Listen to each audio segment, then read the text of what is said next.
Maksudnya supaya diharapkan kepada Yang Maha Kuasa bahwa supaya hidup kita ini terbebas dari yang namanya mara bahaya, malapetaka, bencana dan sebagainya. Tapi yang menarik dari keris ini sebenarnya menurut saya dia ini seukuran pattern ya.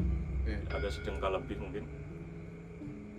Sejengkal lebih menurut saya estimasi dari Tuban 7 kemungkinan. Karena perawakannya memang besar dari HB7 ini. Kelihatan dari gonjonya itu sangat besar sekali. Ciri khasnya juga. Dan Portugis di sana sebenarnya mereka kaget ya ketika melihat benda seperti ini. Karena mereka ketika melihat benda seperti ini dengan kualitas yang sederhana seperti ini, tapi dengan gaya nyentriknya seperti ini, agak lurus seperti ini, mereka itu kaget sebenarnya. Kaget dalam arti benda seperti ini yang menurut mereka sepele justru bisa menembus baju kita. Iya. Ya. Emang ini nih kalau di itu koin aja tembus betul. Ya, ya kita bisa membayar.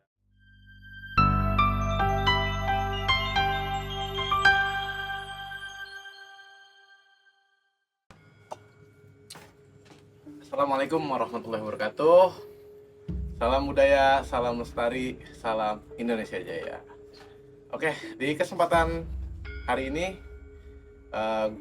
saya lagi sama Bang siapa nih? Mas Anto, Oke, Mas Anto.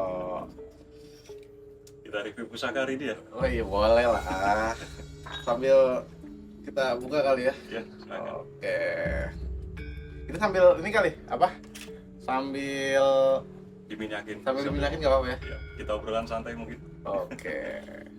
Biar apa ya? Apa sih namanya ya? Lebih banyak orang yang kenal sama pusaka kayak gitu. Karena kan rata-rata ya yang saya temuin orang itu kalau sama pusaka rasanya ini Mas, apa sih? Ya. Terkesannya mistis gitu. Gimana nih? Pendapat Mas gitu. Ya, sebenarnya kalau kita bicara pusaka itu banyak sisi ya sebenarnya. Kita bisa bahas tentang ilmu metalurginya, kita bisa bicara tentang filosofi, kita juga bisa bicara tentang sejarah. Iya. Kurang lebihnya seperti itu sih sebenarnya. Oke. Berarti apa? Pusaka ini sebetulnya banyak nilai dari bilahnya, terus dari pamornya. Itu bisa apa ya namanya? Menggambarkan ini ya, apa? Budaya kita mungkin ya. Ya, salah satunya masuk ke dalam kearifan lokal kita. Salah satu semangat juga untuk berbudaya ke depannya. Seperti salah satunya ini. Iya. Kita review Boleh. yang ini nggak apa-apa. Boleh, ya? boleh.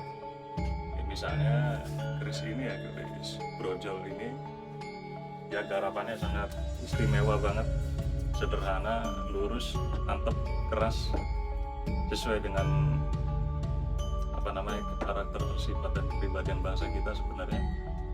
Ini sebenarnya banyak filosofi di sini.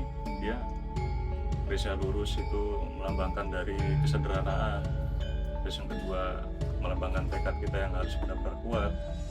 Sudah salah satunya memang ada nilai seni yang terkandung di dalam ini, khususnya dalam hal metalurgi ya. Ya, kurang lebihnya seperti itu sih. Oke. Kalau boleh tahu nih, Bang. Ya. Ini kan kita kebenaran satu hobi ya. Ya. Satu hobi apa ya namanya? Hobi koleksi pusaka lah ya. Betul.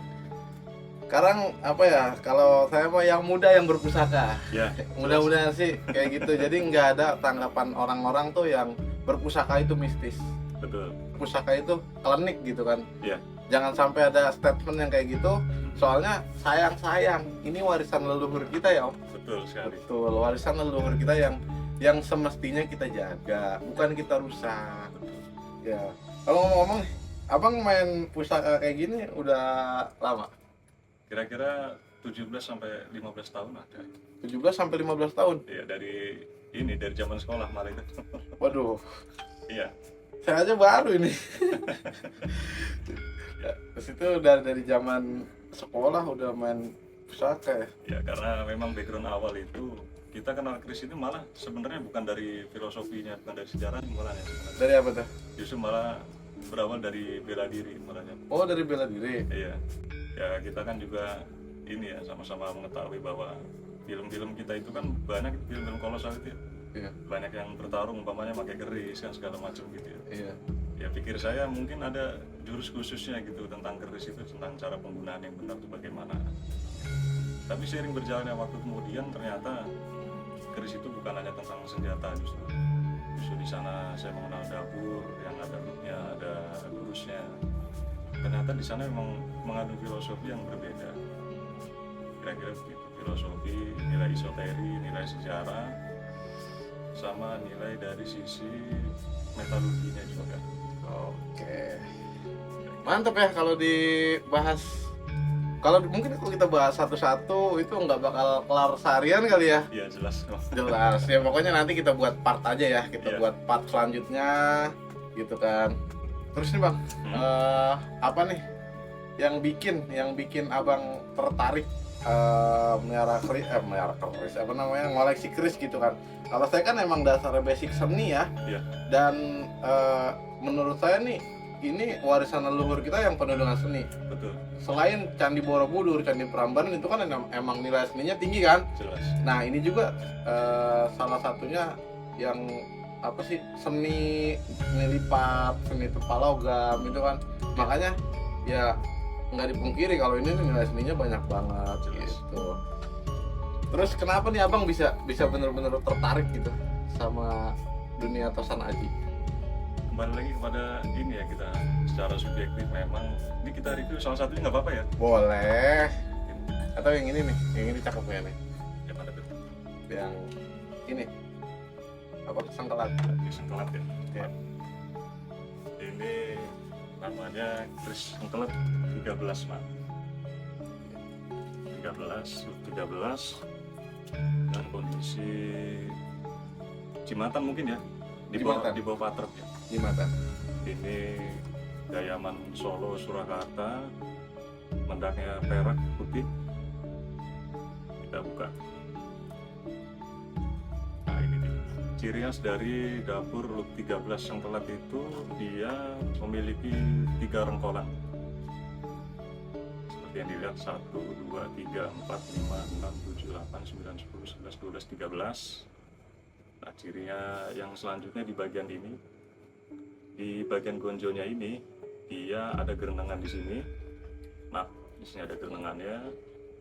Dia pakai 1 kembang kacang. Terus yang salah satunya di atas kembang kacang itu di sini ada sekar kacangnya, ini cuma 1. Dipersolid dengan 2 sogokan ya, yang belakang ini sogokan belakang, yang kedua sogokan depan, dan yang paling kecil banget di sini itu namanya pijetan. Kita lanjut nggak apa-apa ya, kita bahas Boleh. filosofi dari pamornya ya. Boleh. Di sini kita lihat ada, di sini kemungkinan bulat ini ada pamor melati sinebar. Terus masuk lagi ke atas dia ini ada pamor Banyumili.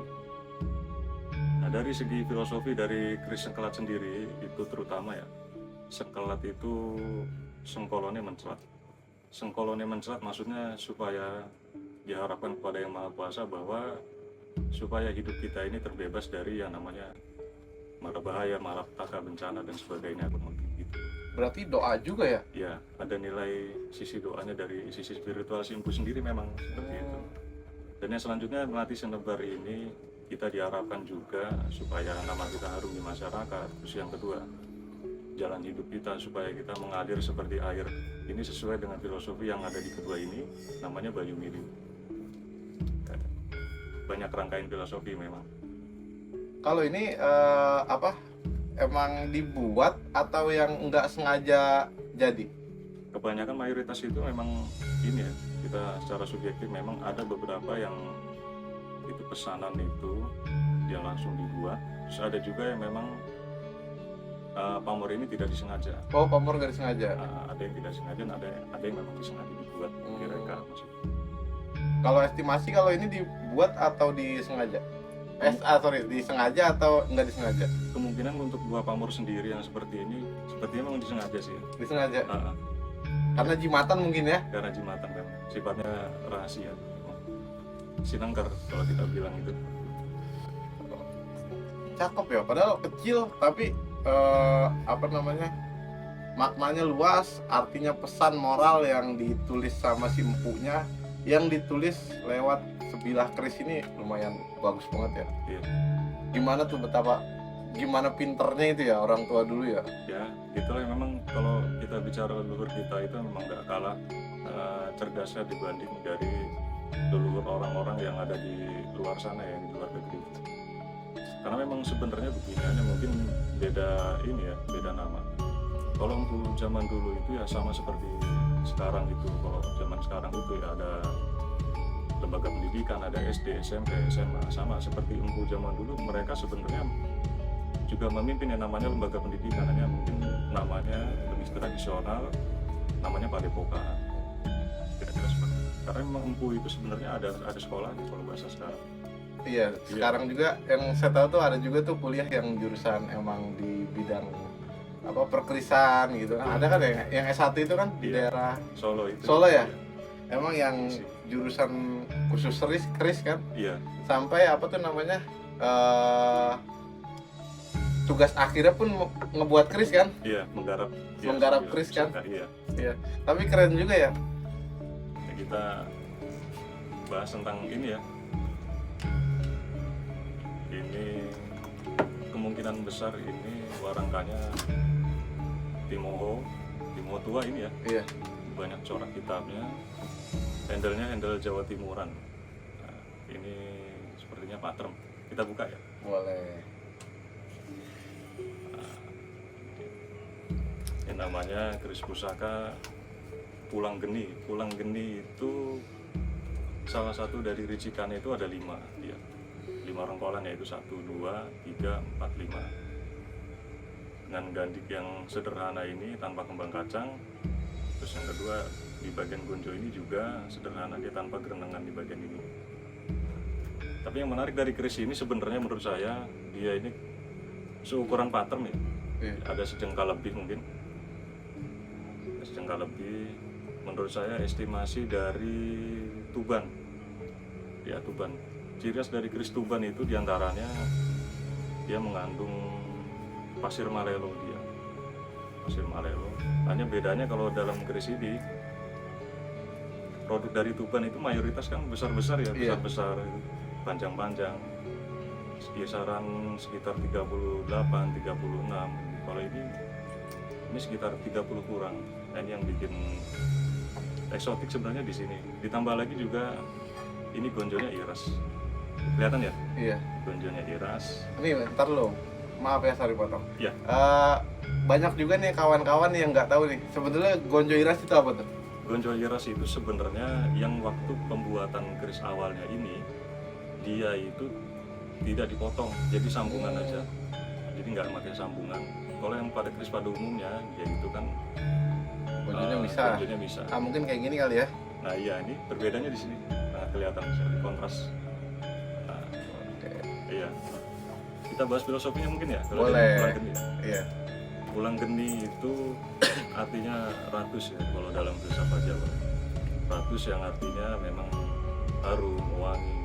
Ada juga yang mengartikulasikan bahwa Pulang Geni itu artinya api karena diambil dari kata geninya itu. Di sini pesan moralnya kepada kita sebenarnya, kalau seandainya kita ingin nama kita harum di masyarakat, maka hendaknya kita bertutur kata yang baik, berperilaku baik, berakhlakul karimah yang baik supaya nama kita itu harum. Gitu. Dan ada juga yang Pulang Geni ya, kita ambil dari filosofi dari kata geninya ya. Geni itu artinya api. Maka jadilah kita ketika kita terjun di masyarakat, jadilah api. Api di sini dalam arti bukan untuk membakar ya, tapi lebih menjadi penerang dari masyarakat itu sendiri. Ya kira-kira seperti itu. Kalau estimasi pembuatan nih apa? Tubannya tuban mana nih? Bukan tuban itu kan banyak. Ya. Ada tuban Pajajaran ya kan? Ya, ada Tuban Pajajaran, ada Tuban era Majapahit, ada Tuban Binongan, ada ya kira-kira seperti itu. Kalau ini menurut saya ini Tuban era Majapahit. Berarti Majapahit itu sekitar 1200-an ya? 1200. 1200-an. Nah, sekarang itu 2025. Ya 2025 ya. Kurang lebih hampir 1000 tahun lebih nih umurnya. Ya. Kira-kira seperti itu. Berarti kebayang nggak tuh material yang digunain kuat sampai 1000 tahun? Ya. Kalau untuk material sendiri ya, kalau untuk keris pada umumnya yang terutama yang sepuh-sepuh itu ya. Iya.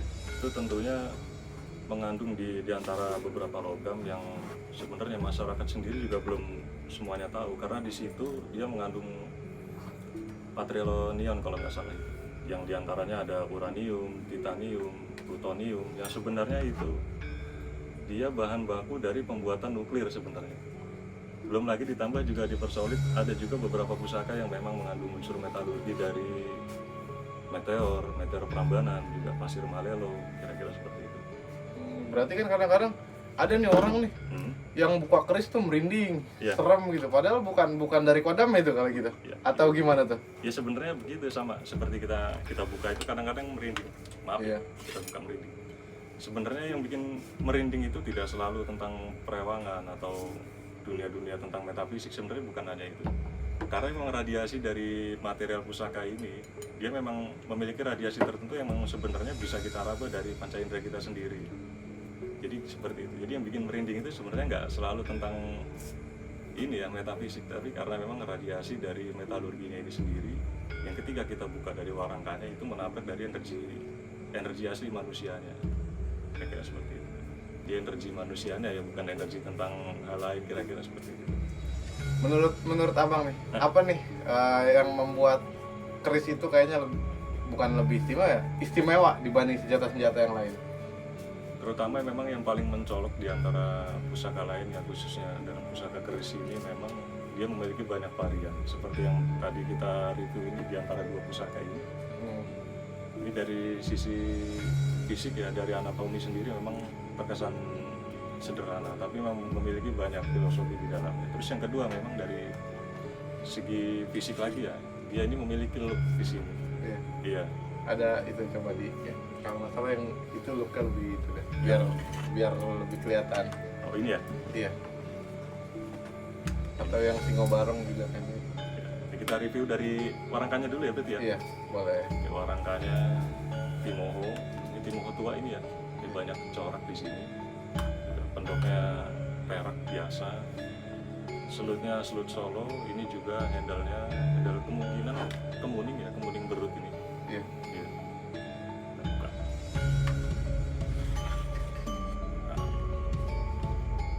Ciri khas dari Balebang. Nah, ini namanya keris Balebang dengan dapur Balebang ya. Ini ada lut 7, kita bisa lihat 1, 2, 3, 4, 5, 6, 7. Nah, ciri khas dari Balebang sendiri salah satunya, terus selain dari lut 7, di sini ada yang namanya gonjo ya. Nah, ini namanya kerenengannya kelihatan jelas. Ini kerenengannya. Nah, selanjutnya ini pakai yang namanya kembang kacang 1. Ini. Nah, di sini ada lambe gajahnya juga 1. Kira-kira gitu. Keris namanya keris Balebang dengan pamor namanya kemungkinan Brasuta. Garap dari kemungkinan HB7 kemungkinan. Karena perawakannya memang besar dari HB7 ini. Kelihatan dari gonjonya itu sangat besar sekali. Ciri khasnya juga keleng. Kira-kira seperti itu. Balebang si balai kembang. Filosofinya juga bagus itu. Balebang si balai kembang. Di mana kita tempat beristirahat, di mana tempat beristirahat itu juga dikelilingi oleh suatu bunga-bunga, yaitu kembang-kembang namanya. Jadi menciptakan harmoni, yang namanya harmoni itu menciptakan ketenangan, kedamaian. Ya, kira-kira seperti itu. Tempatnya istirahat. Berarti banyak banget ya pesan moral yang disampaikan gitu kan lewat sebilah pusaka. Iya. Kurang lebih kalau pamor itu ada berapa sih? Pamor itu tentunya kita nggak ini ya. Kalau tentang pusaka itu banyak sekali jenisnya, memang banyak varian juga dan banyak material yang digunakan untuk pamor. Salah satunya itu pamor yang digunakan nikel. Yang kedua ada meteor itu tadi juga. Ya, kira-kira seperti itu. Nah, ini tutupnya juga ada tata caranya seperti ini. Dan ini ya dan sebetulnya ngebukanya pun ada tata cara juga kan ya? Ada tata caranya ya, seperti layaknya manusia gitu mas ya. Kalau umpamanya manusia itu kan yang dicopot itu kan ini bajunya, bukan orang yang copot baju. Ya layaknya seperti ini. Analoginya ini bajunya yang lepas. Nah, ini orangnya kira-kira seperti itu. Iya. Dan ada juga beberapa yang kalau misalkan ngebuka keris tuh Hmm. ditarik terus di apa digesek gitu apa dideketin kayak gitu. Hmm. Kemungkinan seperti ini ya. Coba Dan sebelum ditarik ke atas kita gini dulu. Ini namanya penghormatan ya. Kita penghormatan itu bukan menghormati siapa, tapi yang lebih spesifik kita menghormati tentang empunya. Karena bagaimanapun empunya inilah yang menggarap sedemikian rupa ini. Tarik. Kadang juga ada yang begini, ada yang begini. Ya, itu bebas aja sebenarnya. Karena Pada memang dasarnya menghormati ya, pada dasarnya menghormati. dan bukan menyembah ya, bukan menyembah. Iya.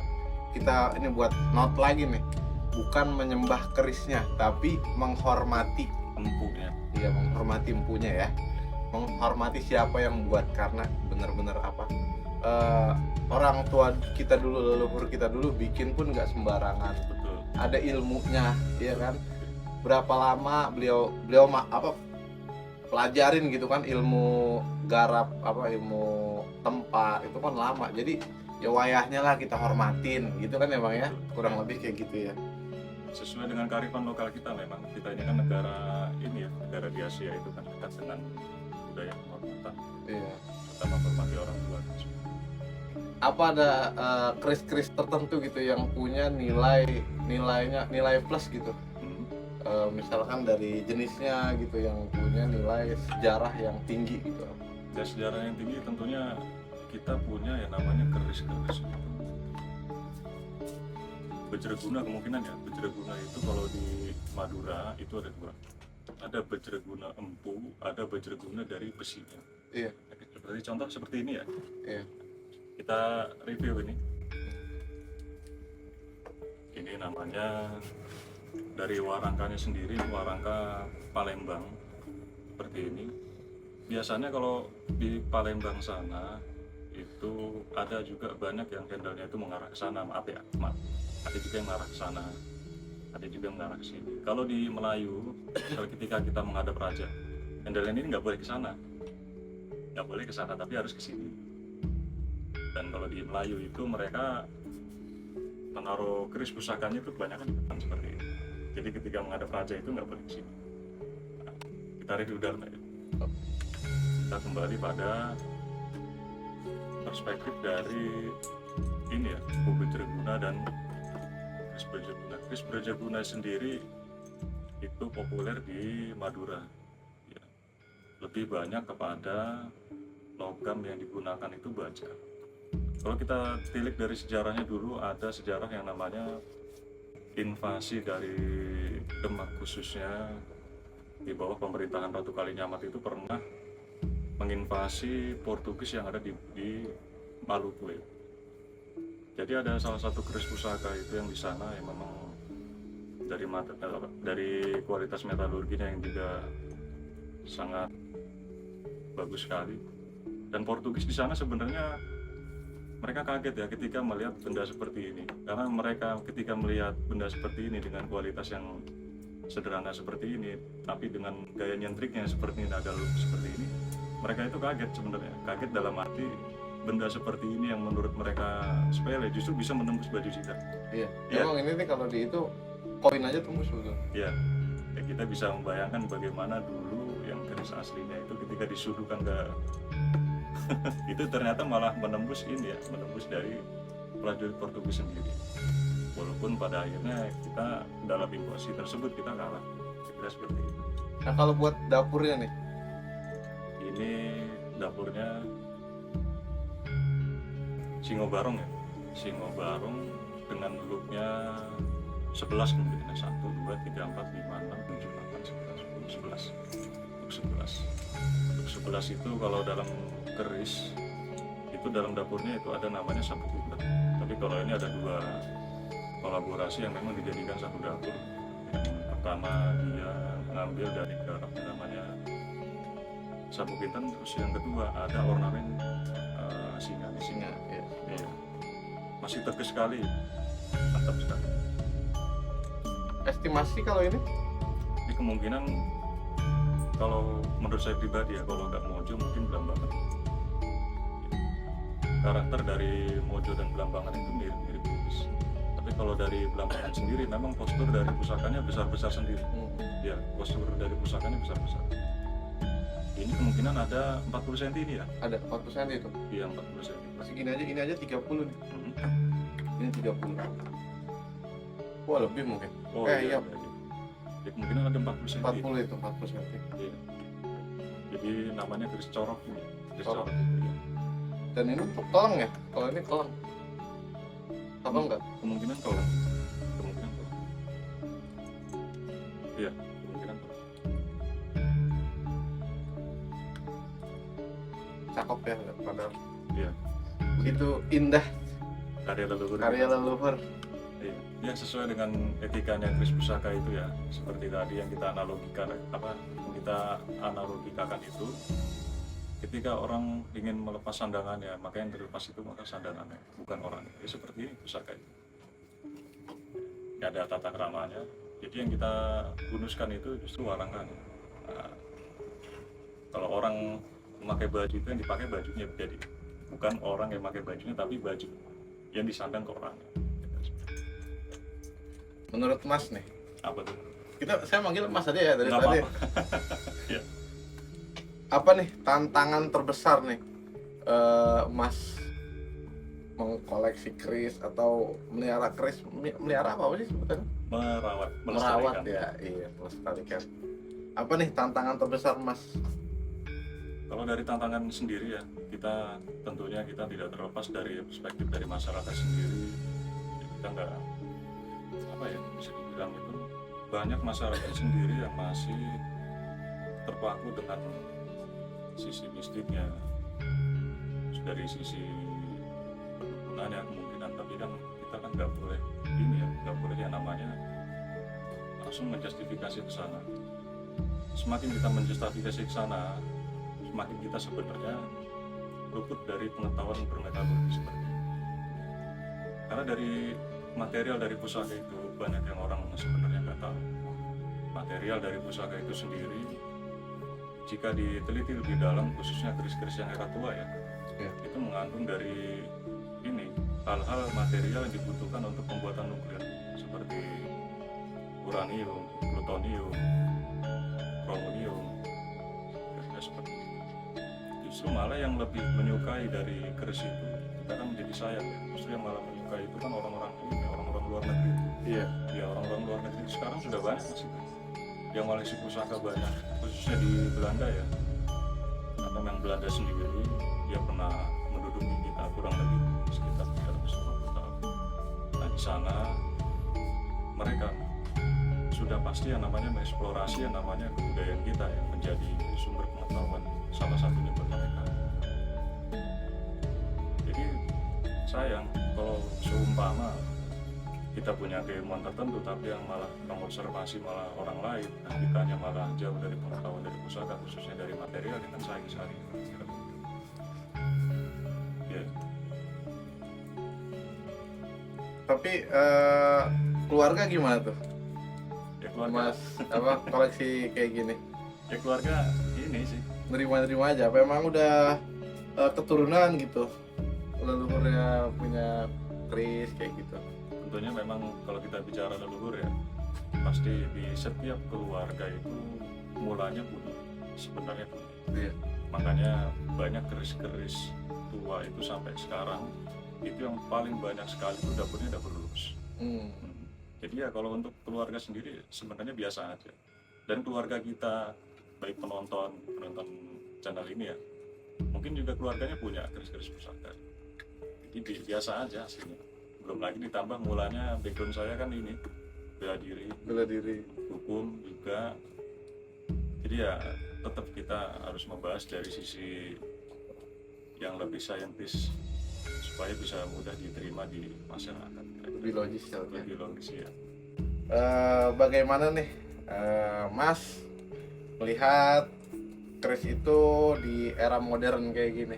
Karena apa ya? Anak muda tuh jarang banget mas yang berpusaka sekarang.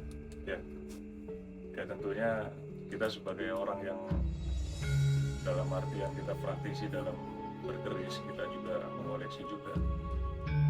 Sepertinya memang kitanya harus turun dalam arti ya kita seumpama pulang kerja atau kita habis aktivitas, ya nggak apa-apa, silakan aja di depan rumah kita sambil ngopi, sambil ini ya, sambil minyaki pusaka, ya nggak apa-apa, kita terbuka aja. Maksudnya terbuka itu supaya masyarakat itu melihat.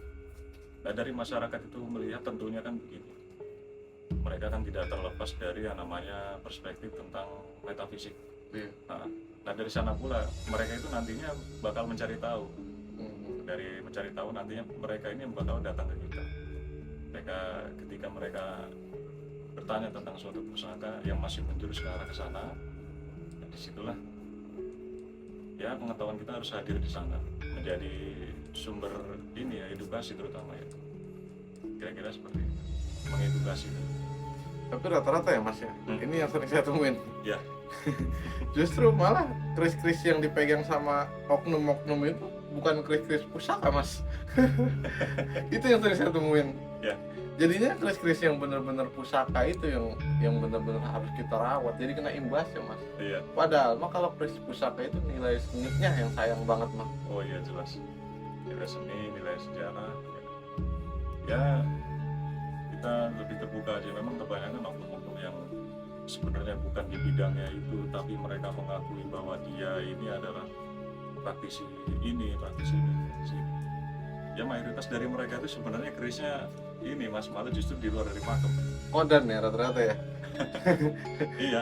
Keris-keris apa ya, kalau nggak ada yang maaf ya bu, kalau belum paham keris kodan itu keris yang diproduksi secara massal ya, atau keris souvenir ya mas ya, kurang lebih. Ya.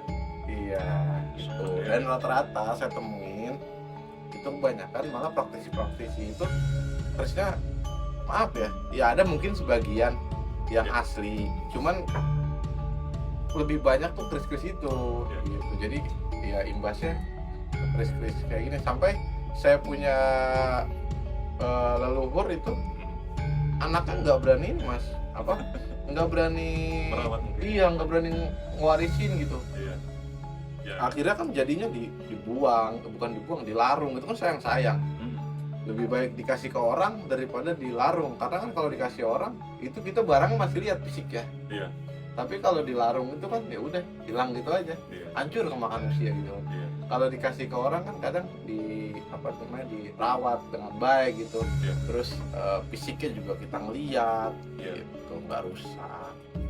Ya tentunya kita juga harus ini ya, lebih selektif lagi dalam menyebarkan pusaka kepada orang yang benar-benar di bidangnya, kira-kira seperti itu. Supaya perjalanan dari pusaka ini tetap membawa perjalanan sejarahnya. Iya. Ya.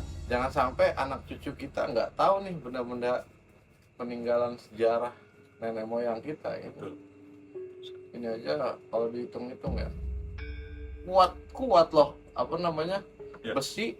Kadang-kadang ada juga yang temuan air, temuan darat, Ya. itu kuat, yang kependem di bumi itu, di dalam perut bumi itu selama kayak kerajaan Majapahit itu 1200 ya, 1200 kalau nggak salah ya. Ya, Perkiraan segitu ya. Sampai tahun 2025 ini masih ada. Berarti kan materialnya benar-benar material oke yang udah diperhitungin gitu kan, udah dihitungin mateng-mateng terus sama leluhur kita. Masa kita yang kayak gitu nganggapnya barang klinik yang kudu dibuang? Sayang coy kalau harus dibuang. Betul. Iya. Jadi dengan adanya perawatan itu, maka perjalanan dari pusaka itu sendiri maka tetap akan berlanjut. Walaupun keadaan dari zamannya ini sudah bukan zaman tradisional lagi ya, tapi lebih zaman modern. Karena Bung Karno sendiri pernah berpesan bahwa jangan sekali-kali melupakan sejarah. Oke. Dari pusaka itu kan sebenarnya ada perjalanan sejarah. Dulu pusaka ini pernah dibawa di era apa, waktu itu juga lagi dalam keadaan situasi negara yang bagaimana. Pusaka itu sebenarnya hadir dalam kondisi-kondisi seperti itu. Dan kerennya itu, kalau menurut saya Ya. dari pusaka itu dia kayak ninggalin identitas ya mas ya. Ninggalin identitas. Iya, kayak misalkan kayak gini. Ini aja kalau yang misalkan kayak mas biasa itu ya. Mas aja bisa ngelihat kan dari dapur ya, ini udah ngegambar kan ini Ya. identitas kerajaan mana. Ya. kerennya kayak gitu ya. Iya. Dan sampai ini pun yang ini ya, Hmm. maaf ini kita taruh dulu ya, yang ini kita taruh dulu. Dan yang ini pun sampai si sampai empunya pun ini ya, ninggalin identitas ya. Ya, ini kalau menurut saya estimasi kemungkinan besar ini 90% digarap di Madura. Kemungkinan besar ini karya dari Empu Terkemuka namanya Empu Koso. Jika tidak Empu Koso, kemungkinan juga Empu Citranala. Ya, ciri khas dari pusaka Madura. Ciri khas dari pusaka Madura sendiri, mereka lebih banyak kepada pusaka-pusaka lurus seperti ini, Kris Brojol, Tilam Upi, Tilam Sari, tapi lebih banyak dari mayoritas yang namanya Kris Brojol. Ciri yang kedua dari Kris Madura itu lebih banyak ke pamor. Ini corak pamornya sangat banyak sekali ya. Iya, ngebleber ya. Iya, lebih banyak sekali. Ini namanya Brahma Waktu. Karya dari Kosong. Kosong. Oke, kalau teman-teman yang tahu nih, misalkan punya pendapat, oh Mas, ini karya Empu Koso atau Mas, ini karya Empu Citranala, boleh dibantu komen aja di bawah. Nggak apa-apa, kita sharing bareng-bareng ya. Oke, cakep. Karena Iya. memang perbedaan pendapat itu bagi kita memang biasa dalam berpusaka. Wajar ya? Iya, kita sebagai pelestari budaya khususnya pusaka, kita juga belajar nilai toleransi dari sana. Nah, kira-kira seperti itu. Dan dengan kita berpusaka itu, kita mau nggak mau harus tahu sejarah juga ya. Betul. Sedikit demi sedikit kita mempelajari nih sejarah gitu. Dari kayak saya jujur aja, saya aja sedikit-sedikit jadi bisa tahu kerajaan Majapahit, kerajaan sebelumnya Singosari gitu kan. Iya. Nah itu semenjak saya main pusaka itu ternyata keren gitu. Iya. Dan yang cakepnya lagi tuh Hmm. di setiap mau bikin pusaka itu ada kayak peristiwa-peristiwa tertentu gitu. Iya. Tentunya memang tidak terlepas dari suatu kondisi situasi politik di masa lalu. Iya. Di daerah Jawa itu pusaka Sengkelat sendiri memang salah satu piandel dari salah satu wali Sunan Kalijaga itu juga salah satu dari pusakanya selain Carubuk juga. Apa nih, ada pesan-pesan gak nih buat generasi muda yang pengen berbudaya gitu, buat generasi muda khususnya? Ya, ketika kita ingin menguri-uri budaya tentunya kan begini, kita sesuaikan dengan kapasitas kita. Jika kapasitas kita itu berada pada bela diri, ya silakan kita menguri-uri budaya lewat bela diri. Jika memang ada yang ingin berpusaka, salah satu dari menguri-uri budaya dalam berpusaka, sebisa mungkin kita juga jangan akan lebih baiknya lagi kita mengetahui filosofi, keris dan segala macam tentang pusaka itu sebisa mungkin itu dari dari orang yang memang benar-benar mumpuni di bidang itu. Paham lah ya, Iya. dari orang yang benar-benar paham. Dan khawatirnya dibilang kan banyak ya sekarang oknum-oknum tuh yang keris kodan dibilang sepuh prosesor, kan banyak kayak gitu ya. Makanya lebih banyak sih saran-saran buat generasi muda yang mau ikut melestarikan budaya, sharing aja ya Mas ya. Iya. Ya, tentunya kepada orang yang benar-benar di bidangnya di pusaka gitu. Dan kalau bisa kita juga aktif di ini, nggak apa-apa itu untuk generasi muda kita bergabung pada komunitas Losana juga banyak ya. Banyak. Iya. Kita bisa mengambil pengetahuan dari sana. Kita bisa sharing-sharing juga ya. Iya. Oke, kita cukupin dulu sampai di sini ya. Nanti kita lanjut lagi di part selanjutnya. Terima kasih banyak Mas sudah mau hadir di kita nih. Iya. Dibilang studio ya. Studio. Ala kadarnya lah.